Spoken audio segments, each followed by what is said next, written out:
The following is a Hoop Ball presentation.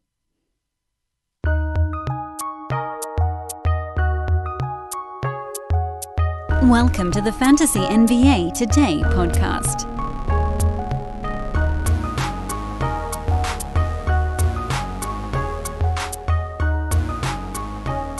Woo, I was up late last night.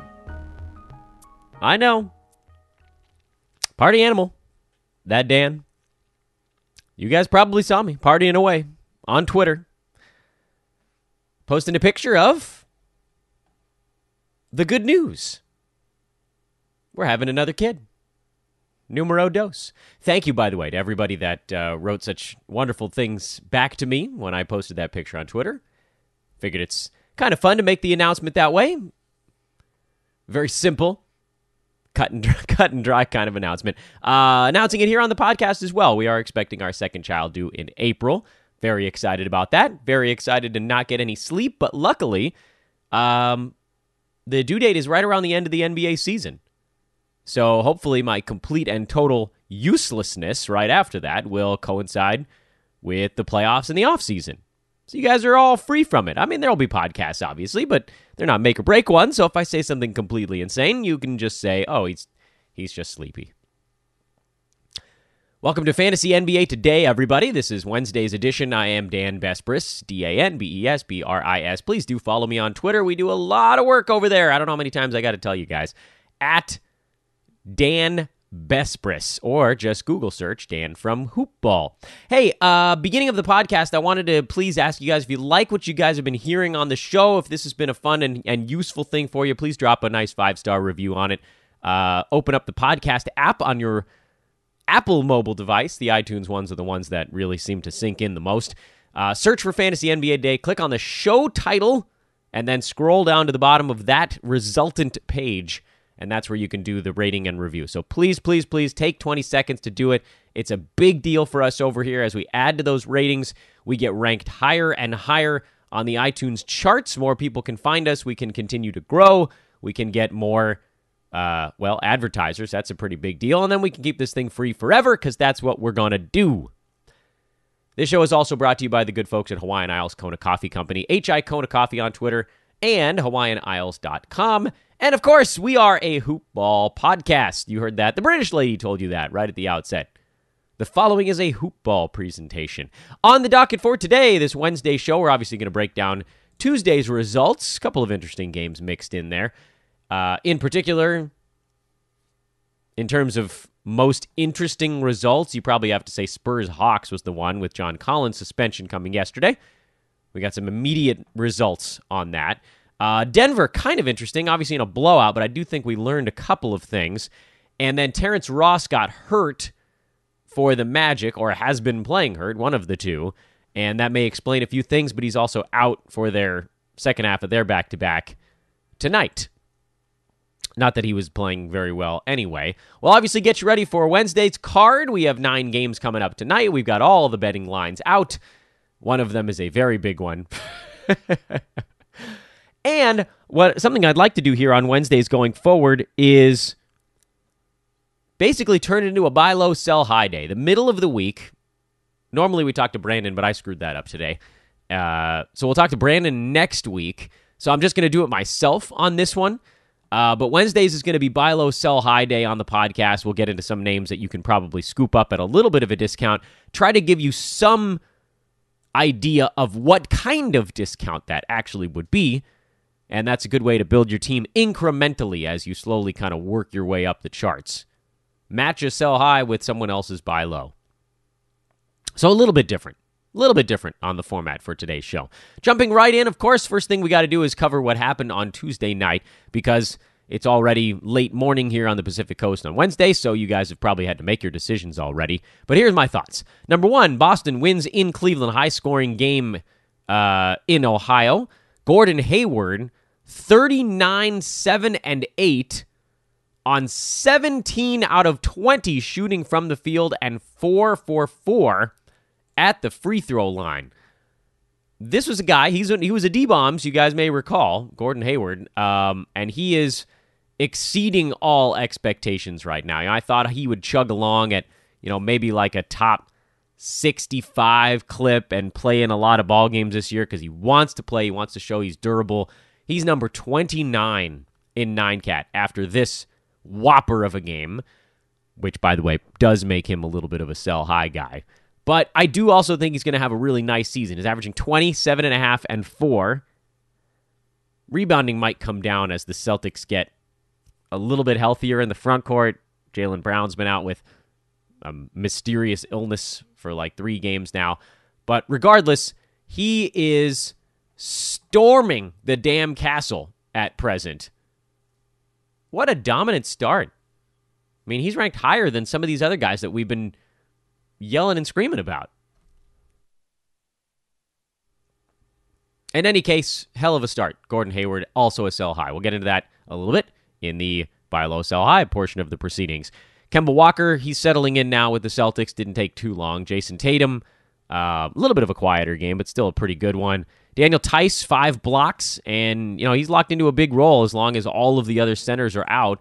So if you want to stream, keep an eye on things, though. Obviously, if somebody comes back, that somebody being probably Enes Kanter, then Tice takes a big hit. But right now he's starting. He's playing big minutes.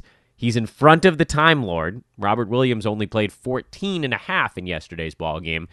Tice has a relatively juicy stat set as well. He's probably not owned in your league. I'm doubting that many people are streaming him. I think he's owned in none? I don't think any of my higher profile leagues. And he has 10 blocks in his last 3 games. I mean, if you want to get a quick shot in the arm in the blocks department, that's your spot to do it. And he's probably going to shoot like 2 for 3 or 3 for 4 in a ball game. He's just not going to do anything else besides rebound and block shots on a good percentage. He should be streamed. I mean, if you're in a games cap format, this mega block run that he's on puts him in that top 60, top 70 type range. Short term, I get it. It's not going to last forever. He's number 63 over the last week. 50% shooting, 3.5 blocks per game, basically. Almost 9 rebounds. So I don't know why people have been so reticent to stream him. He's looked pretty good. I haven't talked about him very much because Boston hasn't played in freaking forever before last night. But what seemed like forever. They had 3 days off. But I don't know the exact timeline of anybody else, and they play again tomorrow. So flip him in there. And it's Charlotte, man. That's more block opportunities. Blopportunities. So there was something from this ball game. Kevin Love, he's trucking along. Tristan Thompson is trucking along. Larry Nance Jr. actually finally had a good performance, but he did it in only 15 minutes. So I am more down on Nance after this game than I was after any of his high-minute, low-production games. Most games, he's been around 25 minutes or more. He has a 25, a 30, a 26, a 27. He hasn't done much with him. His steals are not there. His field goal percent has been down. He's at 48 this year, even after yesterday's 5 for 6 performance. I did not like the 15 minutes, but he should still be on a fantasy team. Even with this very slow start, he's still number 145. So he, as we've talked about before, he's like 2 games away from bolting inside the top 100. It just doesn't take much to move quickly when you're in that neck of the woods. Chetty Osman still doesn't interest me. Colin Sexton has a terrible 9-cat game, but he did make all 7 of his free throws in this one. Jordan Clarkson, he had 2 blocks, and he has been to this point a 9-cat guy. I just don't know if I can trust it, because generally all he does is score. And so far this year, he's at 1.5 combined steals and blocks. 93% at the foul line, which is another jump for him. 82%. Not that he's been bad in his career, but 93 is a huge leap forward. And last year, in bigger minutes, he had 0.9 combined defensive steals and blocks. So that's almost doubled. Most of the other stuff has sort of stayed the same. So I got to think that a leveling off is coming here. If you want to ride him while things are going in his direction, feel free. But from a 9-cat perspective, there's a bottom about to fall out. Indiana lost in Charlotte. They could probably use one or maybe both of their big men back. Goga Batadze, he's also a streaming option who's getting, I think, a lot more attention than Daniel Tice. Jeremy Lamb, great. Brogdon, great. TJ Warren, terrific. I can't believe he got dropped in a league of mine. I tried to get him with a waiver priority, but I just didn't have it. I mean, you had to know after a couple of slow games he would settle in. And obviously with some other people hurt, overtime game, huge performance. Questions have been answered. They sure do have a lot of TJs on that team. Charlotte, Devontae Graham. Boy, he might end up being the pickup of the year, actually. And I am kicking myself because I saw it happening and I was too damn slow. I waited 2.5 games when I should have grabbed him after 1.5. That one's going to eat at me all season long because he's playing and nothing's coming for his minutes. PJ Washington suffered a leg bruise in this ball game, so he's questionable for the next one, but obviously he's a guy you're hanging on to. Same with Terry Rozier. Cody Zeller has now settled back into what he's always been. I was pretty excited about him those first few games of the year. It looked at least like he was going to be something different. He's sort of fallen back into the usual mode. I will say this. For Zeller, his minutes have been down the last 2 ball games for reasons I don't fully understand. Golden State, you could make the argument that it's hard to keep a center on the floor. With Charlotte and Indiana and Goga out there was certainly an opportunity to play a big man. Zeller's steal and block rate is down right now this year in 2 weeks, and that might come back up, which would sort of push him back well inside the top 100. He's sitting right at the edge of the top 100. He's number 102. Actually, depending on what site you look at, he's anywhere between like 98 and 104. So again, easy leap for him to make, but this was a bad one. This is a bad look. And Dwayne Bacon is terrible. I got it. Please, if someone is telling you to pick up Dwayne Bacon, please tell them to bleep off. San Antonio at Atlanta. Our first look post John Collins. Trae Young had a 30-minute limit in this ballgame, so he made the most of it with a usage of 40. 29 points, 13 assists, 5 3-pointers. He even had 2 steals in this ballgame. Nice work, Trae. He's always going to have these little things that are not perfect with his game, which is what we talked about through the offseason. And from a 9-cat perspective, he was always going to have an insanely tough time hitting his ADP. Because, when he was trucking along at the end of last season, it was because his field goal percent was up, and he was still just sort of inside the top 40. Look at Trae Young's numbers so far this year. By the way, this is not me trying to talk down on Trae Young. This is me trying to set expectations. Number one, he's shooting 49%. Good as he may be, that's not going to last all season long, especially not on the volume he's at, and especially not now with basically no help. He's hitting 50% of 7.5 3-pointers a game. That's not going to stick. He's a very good shooter, but, 40 is like the gold standard from 3. His free throw percent could actually come up a little bit. He's at a high-volume 78 right now. We'd love to get that up back to 83 where he was last season. Rebounds, assists, that's all in line. High turnovers, which of course is going to happen when your usage is 40. And he's scoring a ton. And you roll all of that together, and in 9-cat, he's still barely a second rounder. He's number 23, so he's right just behind where he was getting drafted. So with all of these brilliant mega performances, the massive turnover number is a drag. It's a drag. How do guys like James Harden overcome stuff like that? Well, ultra high volume free throw stuff. Harden been able to do that. Bigger defensive stats. That's not going to happen for Trae. So what do we do in this spot? I think you ride it out. If you've got him on your team, and I do actually have him in a couple of spots. I know I said that he was a guy I probably wouldn't end up with, but he fell to me, and there are a few leagues where he made a lot of sense on my team. A punt turnovers head-to-head league, a league with field goal made and free throw made as categories, things like that. He fits the mold more than a standard 9-cat roto format. So I do have some Trays. I think, what is it, cover band? Have some Trays. I think if you have him, you just ride it out. See what happens here with John Collins out. He's going to be going ballistic every night, and I think you just sort of take the bad with the good. There will be some bad, and there's going to be some intense good. And you just realize that he's probably not going to be a top 15 guy, not with the turnovers that high, and not with the fact that his percentages are going to level off here. But the other stuff is going to be huge. The assists, the points, the threes, they're going to be through the roof. So just enjoy that. I think that's my move in this one. I'm not buying on him because anybody that has him knows his usage is about to be crazy, and you'd have to pay through the nose for a guy who's probably going to perform, again, 9-cat, worse than expect. 8-cat, he's going to be a behemoth. You can go into your player ranker, whatever tool you use, and make it a punt turnover team and watch him rocket up the charts. And he goes way up. Then he's an early second rounder right now with turnovers turned off. And with them turned on, he's at the end of the second round. That's the magic of 4.6 turnovers a game. There are a lot of guys that have a crazy high number of turnovers this year. James Harden's at 5.7. Woof. Anyway, 8-cat, he's, just past the turn. 9-cat, he's like a round later. But the real reason we were watching this game wasn't so much to see what Trae Young would do, but what to see, number one, what the hell's with the rotations in San Antonio? Does any of this become a little more clear? And the answer from this ball game was a hard no. And then on the Atlanta side, who gets to do stuff now with John Collins out?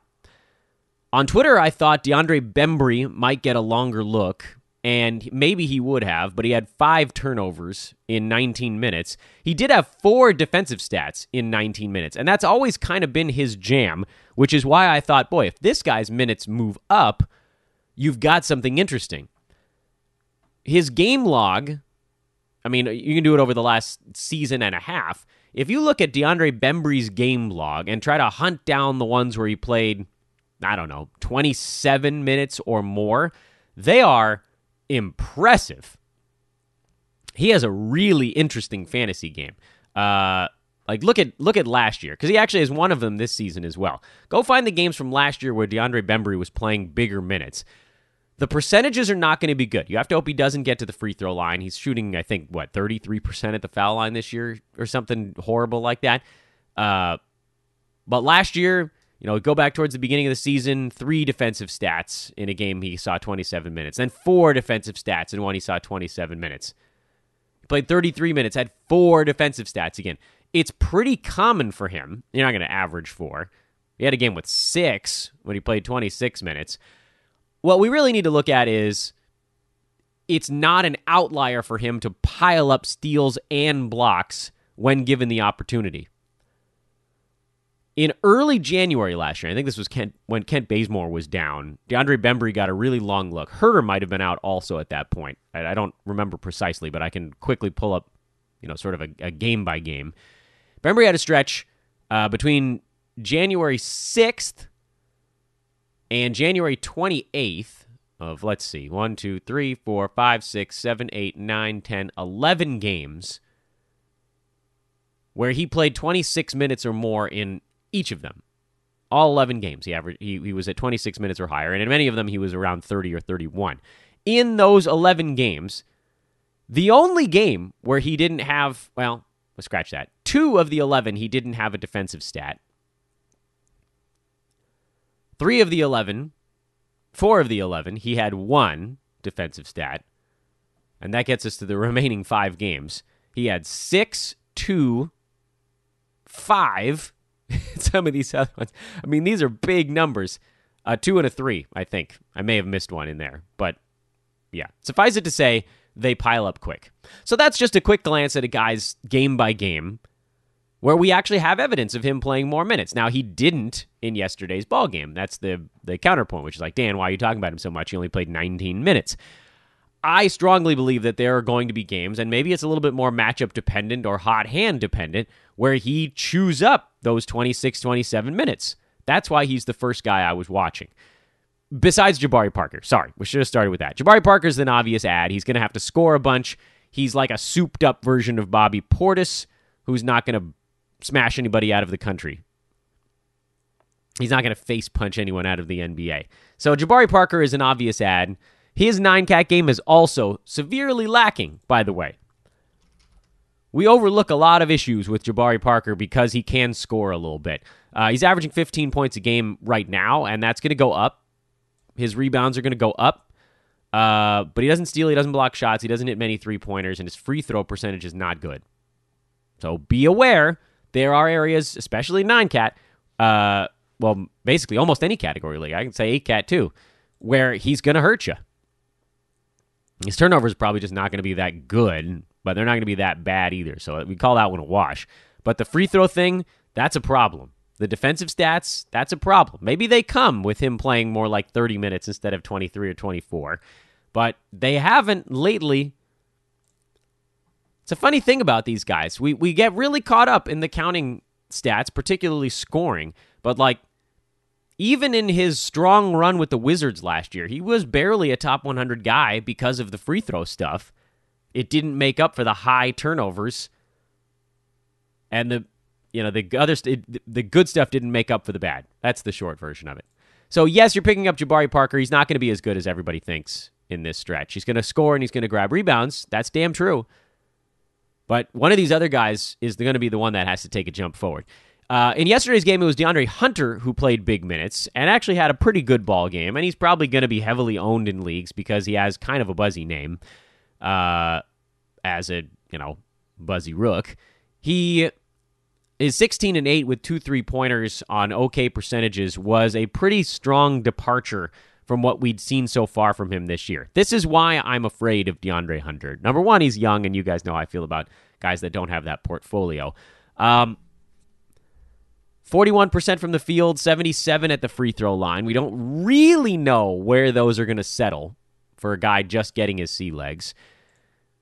No defensive stats in yesterday's game, which has actually been kind of a theme for him so far this year. He's averaging 0.7 steals and 0.3 blocks in 28 minutes a game already. So even if that goes up some, how much is it going to have to be? The rebounding has been meh at best. I'm sure it'll get a little bit better now with no Collins on the floor. But in terms, again, of just straight fantasy stat set, DeAndre Besbris is the guy. Kevin Huerter would be my second choice in this, but he doesn't look that great. And I've always kind of been a Huerter denier on this podcast. I didn't pick him up last year. I didn't pick him up this year. I didn't draft him anywhere. And we talked about how his game hadn't fully evolved to that point yet. He's been cleared to play 30 minutes. He just didn't get there.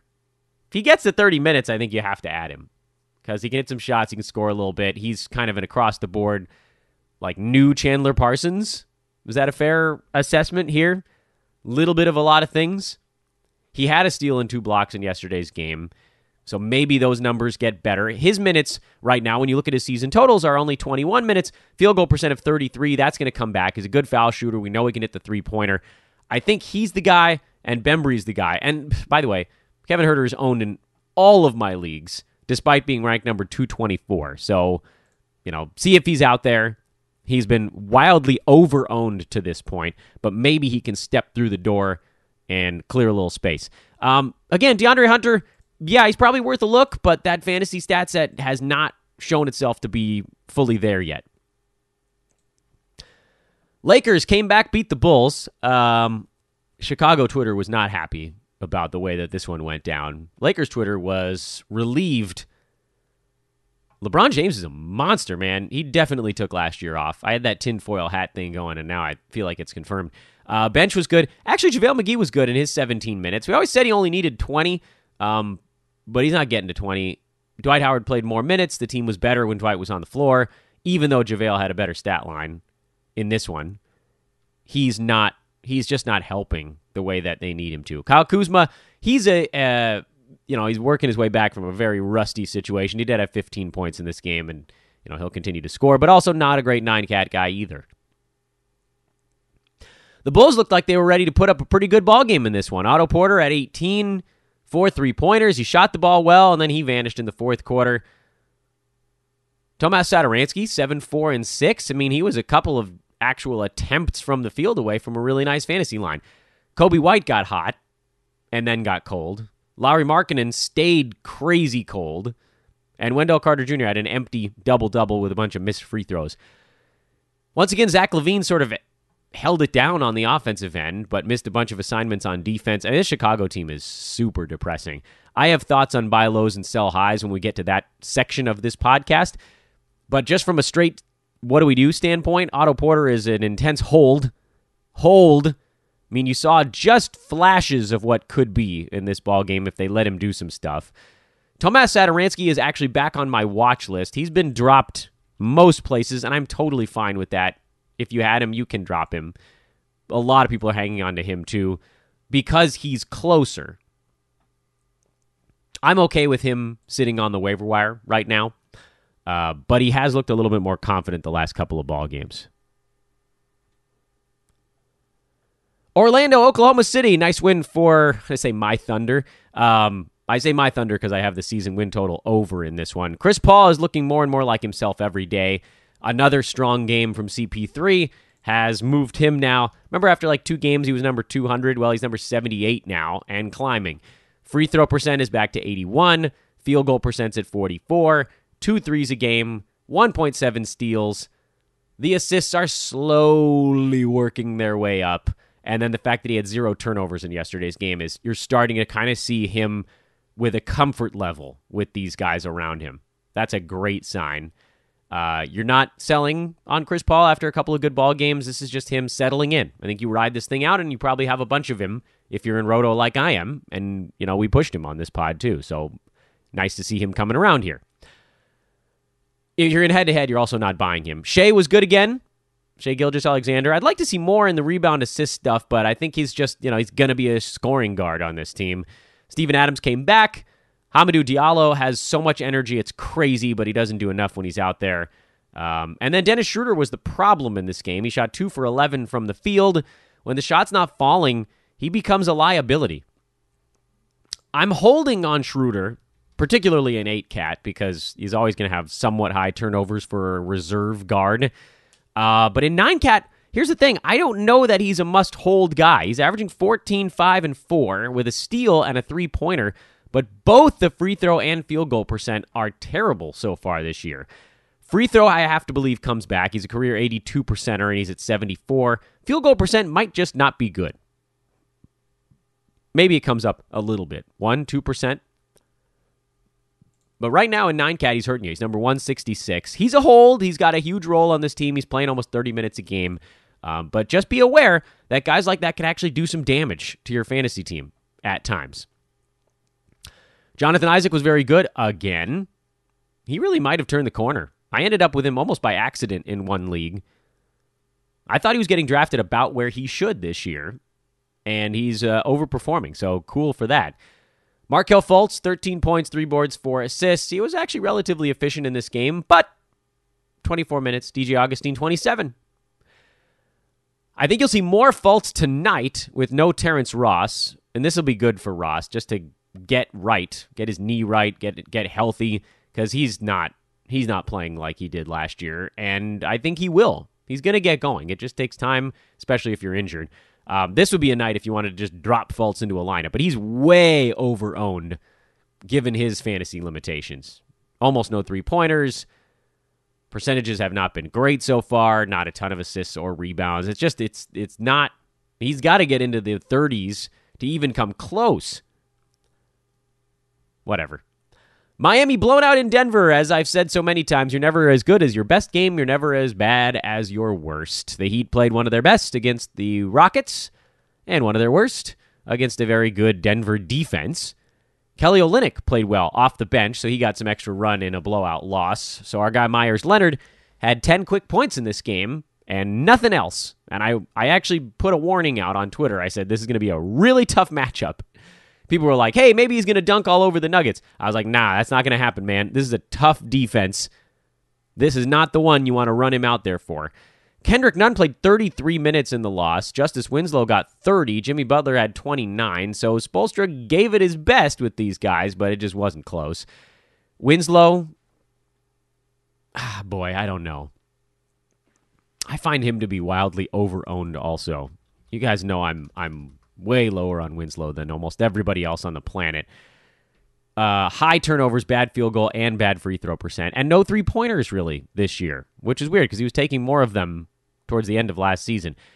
He's exclusively popcorn. I don't think he even needs to be owned in fantasy.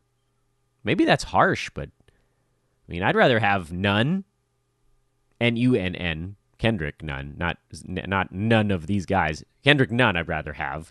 I think I'd rather have Tyler Harrell, even after a bad ball game yesterday. over Winslow.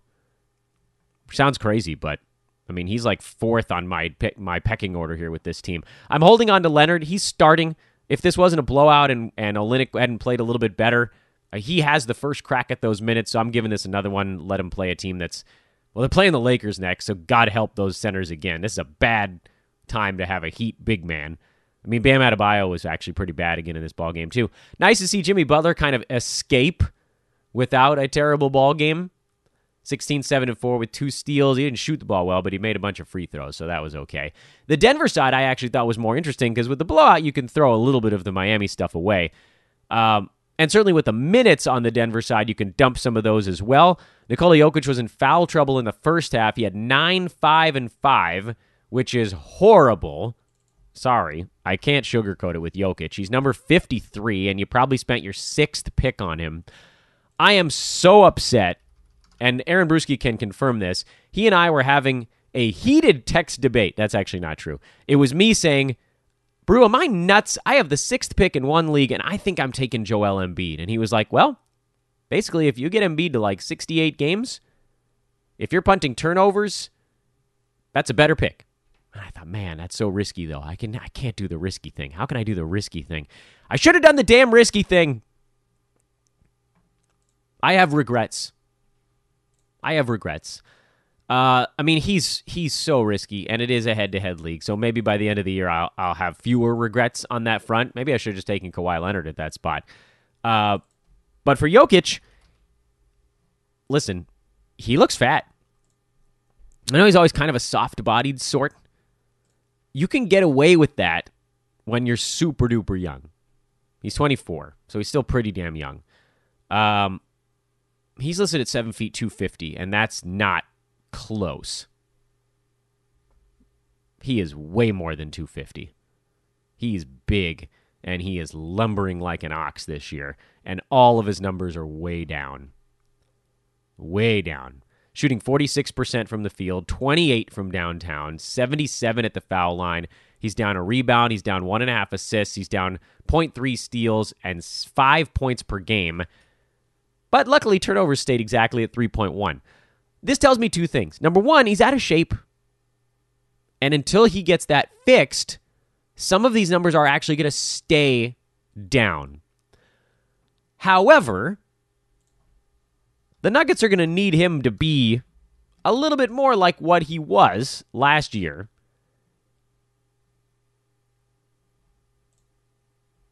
If they want to make any noise. And I know they're 5-2 because they're deep and they play defense.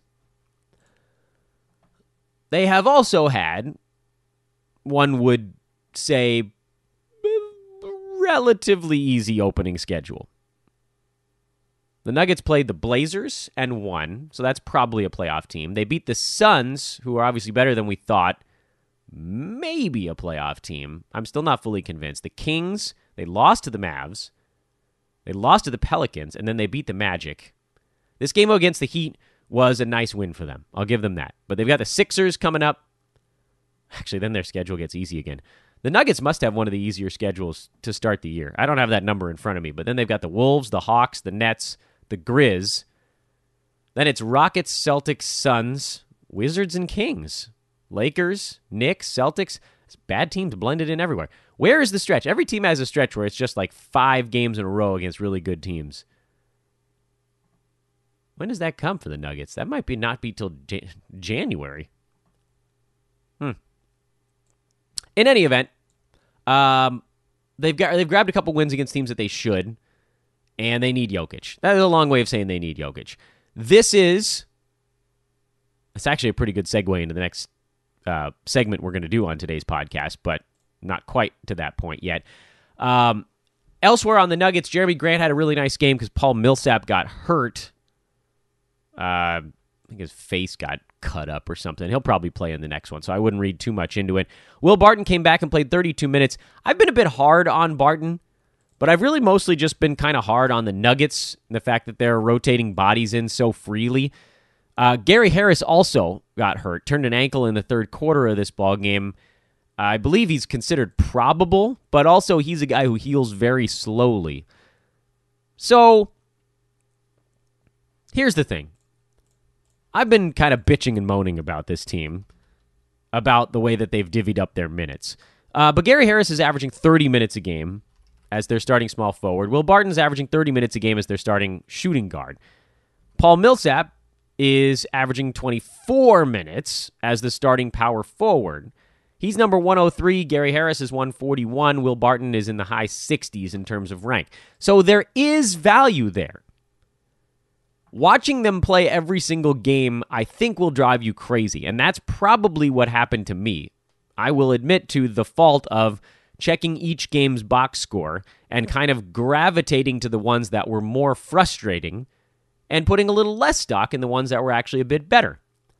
So no, you're not buying into the reserves in this ball game. It was a blowout, so they got extra run.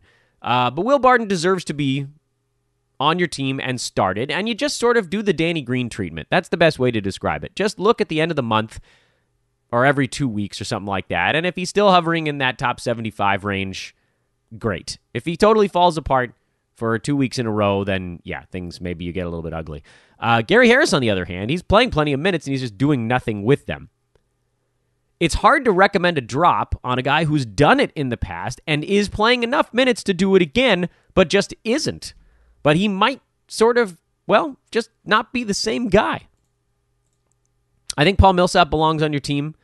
He sort of does enough stuff to warrant that spot. He's probably my favorite, actually, of those guys, just because he does have a history of getting steals and blocks and threes and rebounds and assists. He's doing a lot of low-usage stuff this year. The steals and blocks are down, but he's making his free throws. That's probably not going to hold all season long. So I don't know what's going to happen with him. Does he regress in the good way or in the bad way or both? So I'm okay with it. These guys should all be on fantasy teams, and it's going to be frustrating on a night-to-night basis, right? Like, so Millsap had that 15-minute game where he had 10 and 3, and then he had the 23 and 8 game before that. They're all, like, they've all turned into Danny Greens in that you just can't look every night or you'll lose your mind. So Barton, Millsap, they're a cut above Gary Harris, but those guys all probably should be on a fantasy team. Much as I hate to admit it, I'll be nicer. Sorry, guys, I've been too mean. Folks, check out manscaped.com for your male specialty grooming needs. Manscaped, with a D on the end. manscaped.com. They have redesigned the electric trimmer. The Lawnmower 2.0 has skin-safe technology, trims at 6,000 strokes per minute, charges for a 60-minute battery life, and the trimming head is replaceable, and it's waterproof. So you can take it off, you can wash that bad boy. And you should, you disgusting, filthy human. They've also partnered with the Testicular Cancer Society to raise awareness about the most common form of cancer in men aged 15 to 35. Great product, great company, doing great things with a great volunteer organization. Check it out, please. Hoopball is the promo code. Hoopball, Hoopball. You get 20% off your order and free shipping. That saves you like $12. Shipping is not nothing on like big boxes of items. Free shipping, 20% off. Promo code Hoopball. Manscaped.com is the website. Again, it's the past tense. You have been manscaped. Hoopball. Promo code, 20% off, free shipping. Check it out right away. Buy low, sell high segment begins, ladies and gentlemen. And we sort of glossed over a few of them there as we were going down Tuesday's card, but figure we might as well just bring him back into the forefront. Nikola Jokic is a stellar buy low because his numbers, I mean, I would argue he had really one game that made you think this is Jokic, and that was that 41-minute game against the Phoenix Suns in overtime. 23, 14, 12, a steal, 2 blocks in that one. He's not hitting that many three-pointers, which I guess is fine if the field goal percent was there, but that is going to regress positively. Free throw percent will regress positively. He's just got to get his ass in shape. But he's ranked 53 right now, and there's probably an owner that drafted him at 6, because that's where he was going in every damn league, that is a little bit annoyed and thinking they got a guy who's going to be a second or third rounder instead of a first. So maybe you go take someone that you drafted in the second or third round that's going bananas and grab yourself a Jokic. Who is the question? First name that pops into my mind, Kemba Walker. Drafted mid-second round, performing mid-second round. Pascal Siakam, drafted third round, performing second round.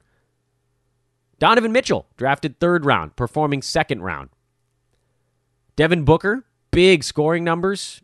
Wait till he puts up another 40-burger, throw him out there. That's probably about as low as you can go. Nobody's going to want to talk to you if you're throwing someone you drafted in the fourth round their way. It's going to have to be someone drafted third round or earlier who's performing at or above their ADP and in a kind of buzzy way, too. Right? Like Booker is a buzzy guy. Donovan Mitchell's a buzzy guy, and they're both playing well. Kemba Walker is a safe guy, but playing well. I wouldn't go higher than that. I mean, hell, you could try Trae Young if you're a 9-cat. If you're willing to give up some scoring. Isn't that the funny thing right now?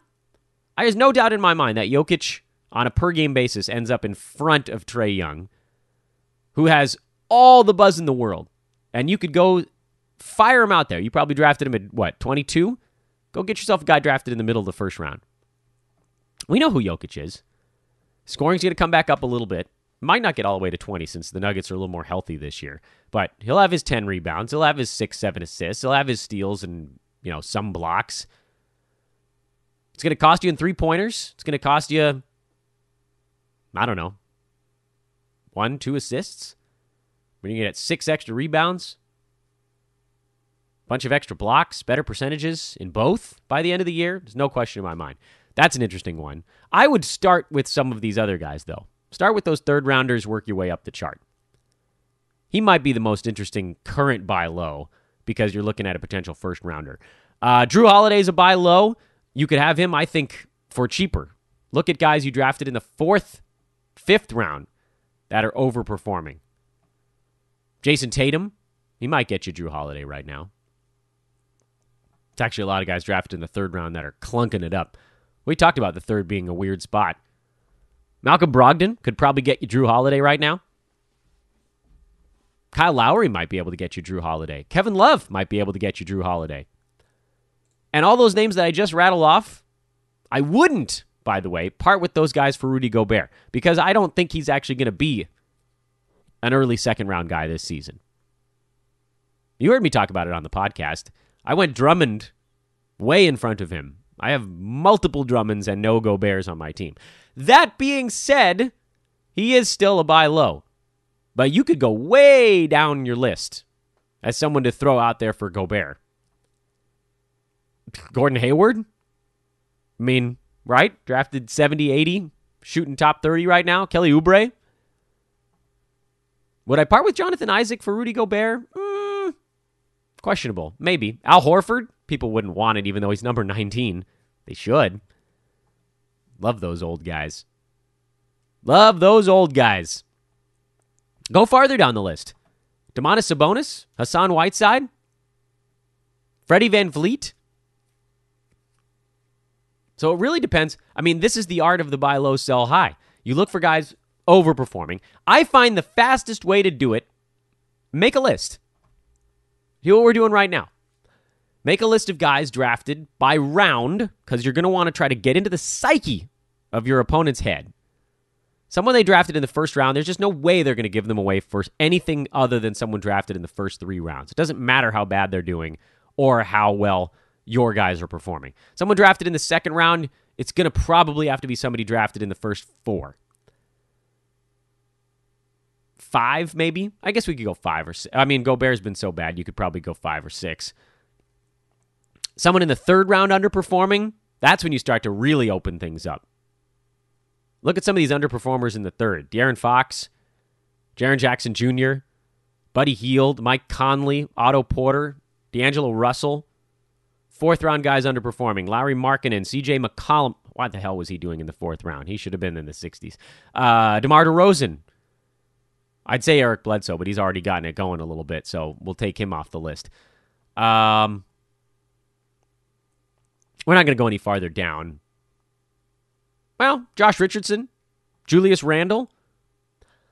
Pull up, instead of giving you a whole bunch of examples on today's show, we went through a couple. Those are a few of my favorites. Here's what I want you guys to do as an exercise at home. We're going to have homework of games to watch too, but this is another piece of homework. I know how to do this on Yahoo. I'm sure you can find it on other websites as well.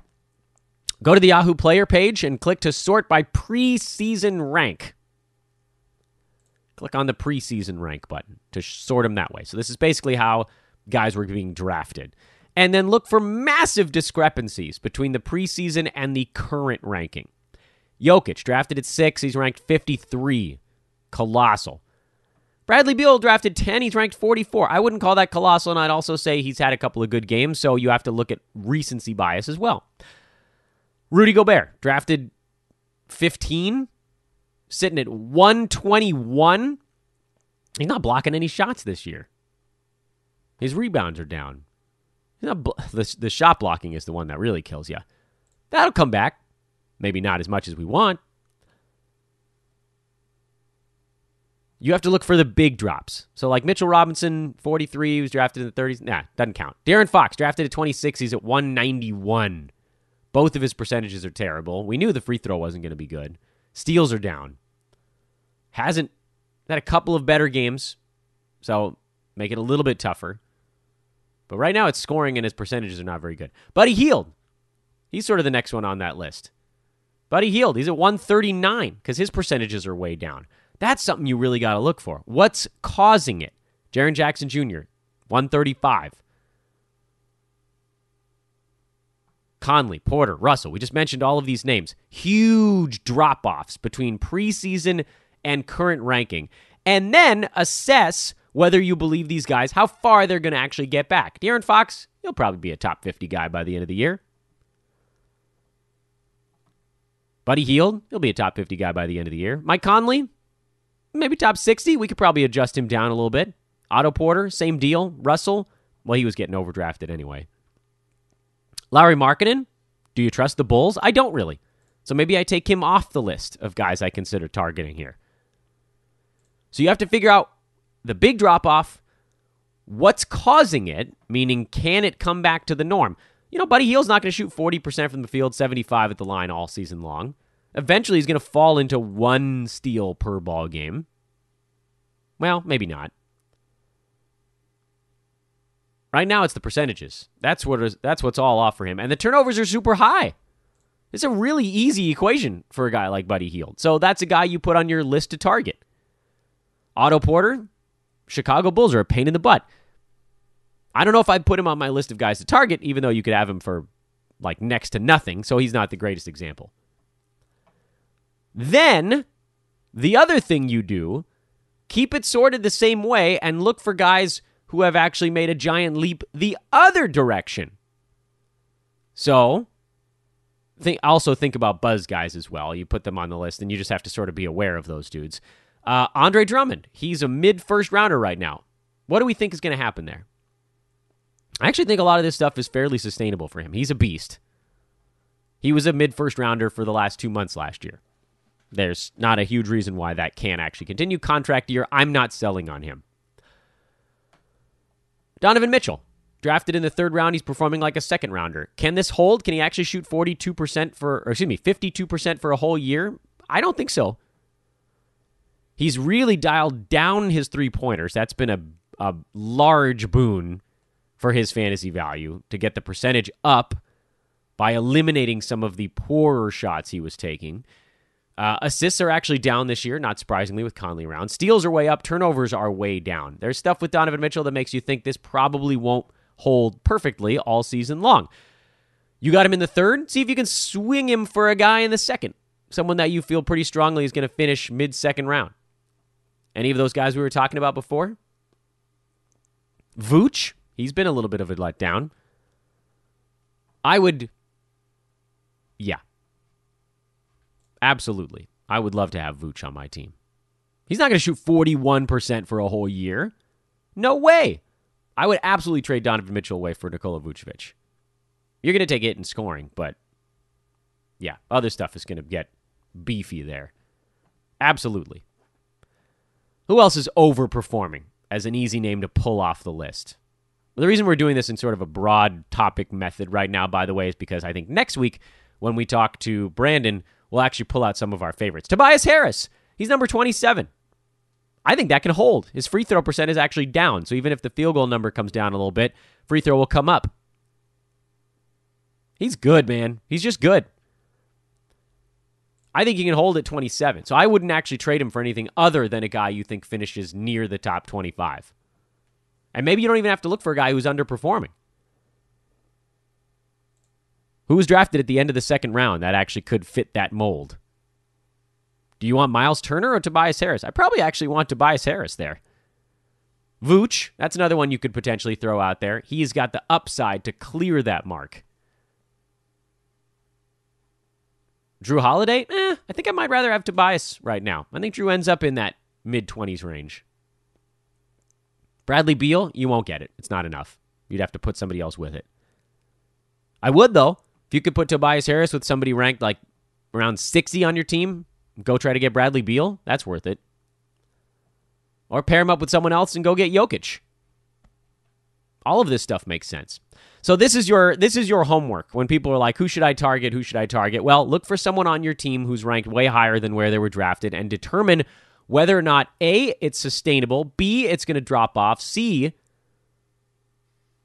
how much you think you can get for it. So that's the equation. I hope that some of those examples illustrate it. Tobias Harris, he's at 27. I think he stays there. So you look for someone who can finish a little bit ahead of that, who's currently ranked a little bit behind that. But I don't think Tobias Harris, I don't think he settles back to number 40, 45. I think this is where he probably ends up. Whereas with Donovan Mitchell, he's having a great start. I do think he settles back a little bit. So now's a great time to go try to get someone even higher. Kevin Love, tough guy to trade. Kyle Lowry, same deal. They both have the injury stuff. Al Horford, tough guy to trade because people don't realize he's that good. Malcolm Brogdon, there's another name on the list. Is he going to be number 10 all year? No. Go use him to try to get a second rounder. Brogdon's probably going to be a top 40 type guy when Oladipo comes back, so go swing him now for someone in the top 25 range. Sure, maybe you take a hit for the next couple of weeks, but that's a great move. Gordon Hayward, Kelly Oubre, it's easy. Just look at guys who are overperforming and then scout guys that are underperforming. And again, it's not a simple equation. It's not like, oh, well, I got this guy who I drafted at 75 and he's number 25, so I can go target a 25 guy. You have to figure out where you think your guy is finishing, and you have to figure out how to use that to get a guy who's going to finish just a little bit in front of that. Does that make sense? I know we're getting in really into the weeds on this one. So let's just take numbers as our example here, and then we're going to finish up by looking at tonight's card. Using numbers, if you drafted someone at 75, that means he was an early 7th round pick in your 12-teamer. And he's performing at a top 25 clip right now. You know he's probably not going to be a number 25 at the end of the year. But let's say you strongly believe that he will finish top 45. What you do is you look at this chart and look for someone drafted maybe in the 30s who's performing maybe in the 70s or 80s or worse. But you know this is a guy who's going to finish the year about a round in front of the guy you've got. This is your one chance to make that switch. If you wait until the other guy gets hot or your guy starts to cool off, it's too late. You have to make the move when it's hardest to make the move and trust that the guys will perform the way you know they will in your heart over the rest of the season. Like we told you guys to go get proven guys for Freddie VanVleet. He's still playing well, and he will continue to play well. But slowly but surely, he'll come back to earth. Top 10, was top 20, was top 30, is top 40. And he'll settle into that probably 60 to 70 to 80 range. Maybe 65, 75. You drafted him when? 90, 100? But if you could swing him for someone who is definitely going to finish inside the top 40 or 50, that's something you should have or should still be trying to do. Because he's playing well. You know he's going to settle in. You have someone who's afraid of their guy not performing up to snuff. Folks, check out Game Time Premium at hoop-ball.com. Click on the Premium tab and choose Preview Game Time Premium. It's our all-season-long membership. You get all the premium articles, pickups, drops, projection tools, dynasty tools, start-sit tools, schedule grid, streaming grid, and my favorite, as a member of the podcast division here at hoop-ball.com, live shows where you can ask the best of the best of the best questions as we are on air. What should I do? Here's a trade for my team. Which side should I take and why? We'll nail it. Ethan Noroff, Eric Ong, Brandon Marcus, me, Aaron Bruschi. The list goes on and on. Riaz, Josh, Suryo, Neil. The best of the best of the best. Live, interactive shows with our Hoopball pros. Check it out. Use promo code DOC, D-O-C, to get $3.50 off your purchase of Hoopball's Game Time Premium. It's a more fun name this year. Your Wednesday evening card. Did I call today Tuesday? I didn't sleep enough. Your Wednesday evening card, 9 games. Washington is at Indiana. Pacers at home off the overtime loss. By the way, that's already built into the line. Indiana by 3.5 is after they adjusted for the overtime. If you're like, oh, they're tired. Yeah, that's already in there. They're just not that good right now. New York, 4-point underdogs on the road at Detroit. It's a pretty fair line, I think. Golden State, 15.5-point dogs at Houston. I wouldn't touch that one with a 10-foot pole. Atlanta, 2-point favorites to the Chicago Bulls. Toronto by 7.5. They're hosting the Kings. This should be a tough one. Minnesota by 5 on the road at Memphis. That's a lot of points to lay on the road. Dallas, 7.5-point favorites against Orlando on the back-to-back. Utah by 2. They're hosting the 76ers with Joel Embiid coming back. And the Milwaukee Bucks are 6-point road favorites against the Clippers, who will not have Kawhi Leonard in their lineup tonight. If Philly had not just lost in Phoenix, this would be a place to fade the 76ers when a superstar comes back.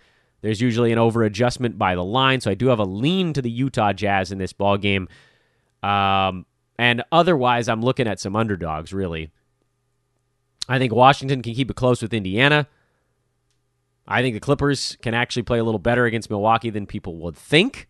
Again, no Kawhi. It just changes the way teams play, although the Bucks are just steamrolling people right now, so maybe don't get in front of that thing.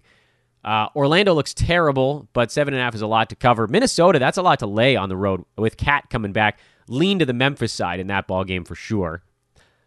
And that's probably about it. Atlanta, I think, played over their heads yesterday. Chicago had that horrible meltdown. Both teams on back-to-back. I'd probably look at the total in this game before looking at one of the sides. And Sacramento-Toronto is probably about on point as well. So leans to Memphis, lean to Utah, with stars coming back for both of their opponents. Those are the directions that I would look on the betting front. If you want to bet along with us, do it at mybookie.ag. They will match your first deposit up to $1,000. Go there now. mybookie.ag. Promo code is today. TODAY. Enter it when you're signing up for your new account, and they'll match that first deposit again, up to $1,000. MyBookie.ag, we're going to be betting basketball all season long, so do it with us. Promo code, once again, is today, TODAY. From a fantasy perspective tonight, obviously we're watching Washington, assuming Isaiah Thomas is still in the starting lineup. I haven't heard anything to the contrary yet. We'll see how he performs. Going against a pretty good backcourt again, in Malcolm Brogdon would be the matchup in that ball game. That could be that could be a good one for Brogdon. Troy Brown played better in their last ball game as well. He's somebody to sort of keep an eye on with Washington. Davis Bertans running hot and cold, all that good stuff. For the Knicks, they're tough right now, man. They're a tough team to deal with. I'd love to know the minutes deal for Mitchell Robinson, but he's been actually better than I think people realize. The Warriors, that's a homework assignment. Let's see how they do against Houston. This will be a better test. This is sort of the, everybody's out day 2 where things get a little tougher. Chicago, you know what we're watching there. Atlanta, that's a homework assignment game as well. Let's see which of their other guys can step up alongside Trae Young. Sacramento, Toronto, not a whole lot to keep track of in that ball game. Minnesota, Memphis, same deal. I mean, obviously we're keeping a watch on JV's minutes. I think Jaren Jackson Jr. is expected to play. We'll see if that actually holds. Orlando, Dallas, not a whole lot going on there. Fultz, Augustine with Ross out. That'll be something, I guess, for hopefully a short-term deal with Terrence Ross. Philly, Utah, we've got a pretty good grasp on them, and then Milwaukee and the Clippers. If you want to stream some Clippers guys, I suppose that's on the table as well. And that'll about do it for today's podcast. We had a lot of stuff going on. Wrap it up quickly here. Again, thank you to everybody for listening. I am Dan Besbris. Hit me up if you want to get involved with us here at Hoopball. Again, the recruiting push is still happening at Dan Besbris on Twitter, DanBesbris, or search for Dan from Hoopball on Google. You can find my Twitter account. It's like the fourth or fifth down the page. Recruiting, obviously, for team journalism coverage, but if you want to get involved on the fantasy side, just because a lot of the shifts are full doesn't mean it's not worthwhile to check in. We are always looking for good people. We can always find cool things to do, so let me know. Again, at Dan Besbris on Twitter. Folks, have a wonderful Wednesday night. We'll do it again tomorrow. That's how we roll here on this one. So long, everybody.